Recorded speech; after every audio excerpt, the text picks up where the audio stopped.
Good afternoon. Make this brief and we can get to questions. By now all of you are familiar and aware, both the Senate and Assembly have passed, 10-day retroactive extenders to keep state government funded. They were both bare bones, sort of straight extenders, no policy, just making sure that the hardworking men and women who keep New York State running, keep New York State safe, continue to get paid,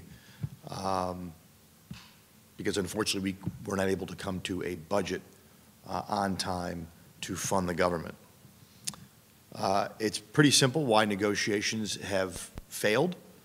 I think the Speaker said, that 90%, I think, by his count, was spent on bail. And the reality is the Senate Democrats and Assembly Democrats cannot agree that changes need to be made to cashless bail. I think even they have essentially acknowledged that, if they have not said it directly.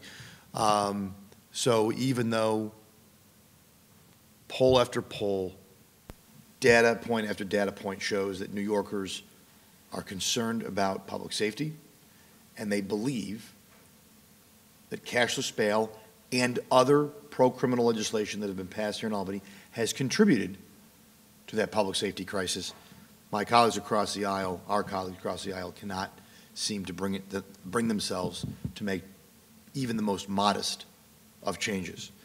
And I'm sure once they get past bail, there are a host of other issues financially. They had not agreed to table targets, so they have not agreed as to how much more they want to spend and tax New Yorkers, which is going to be, I'm sure, a major point of issue. So we can't agree how much we want to spend in tax, and we can't agree that New Yorkers need to be kept safer than they currently are. And that's why we have a late budget, and that's unfortunate, but that's where we are. My colleague across the aisle, Senator Stewart Cousins, says she was disappointed. However, unlike the governor, she does not cite a specific rationale for her disappointment. As again, the Speaker said 90% of the budget talks have been around bail. And here we are, late. And I guess we're going to have to come back next week, a day after Easter, still in Passover, because the government is only funded, I believe, until the 10th at midnight, which means we will have to come back here and barring, and I know it's Easter and Passover, and that is a time when we celebrate the miracle of the resurrection, but I believe it will take another miracle for us to have a budget next week when we return. I think at this point we can anticipate another extender, and the question then becomes, how long are we going to pass extenders to make sure that the hardworking people get paid here in the state of New York, that work on our roads, our troopers, folks who work in jails, who work in mental health facilities, what have you, folks that work with developmentally disabled, some of our most vulnerable populations. We want to make sure they continue to get paid, but we have got to pass a budget. And if you look at the extender, it's my conference brought this up. It's unfortunate that we couldn't have passed that last week. There's nothing in there that couldn't have been voted on Friday.